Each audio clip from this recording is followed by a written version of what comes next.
Let me tell you why they're afraid. Because if we shift from coal and carbon and gas, that means they have trillions of dollars of stranded assets. For them, it's asset preservation and wealth preservation. And the Green New Deal is not just a transition and just transition of us to new economy and new skills and new jobs and opportunity, but it's going to be a new sector of wealth.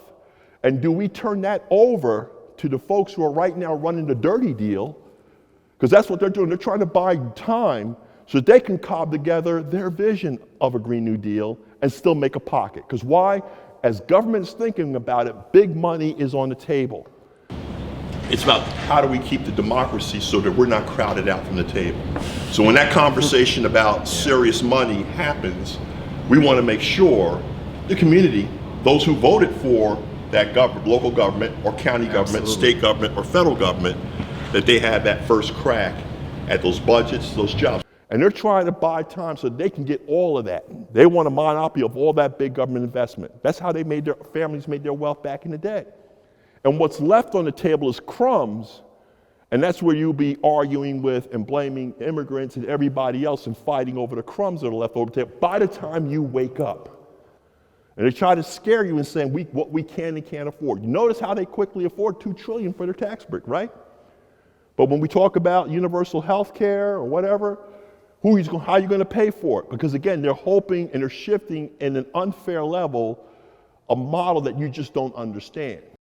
We can build and do anything. It was labor in this Motor City that beat back the fascists during World War II. It was the Motor City that fueled the economic engine that drove and built America. And this is where ground zero, it has to begin. Visioning is up to you. The question in the sky is the limit if you vision it.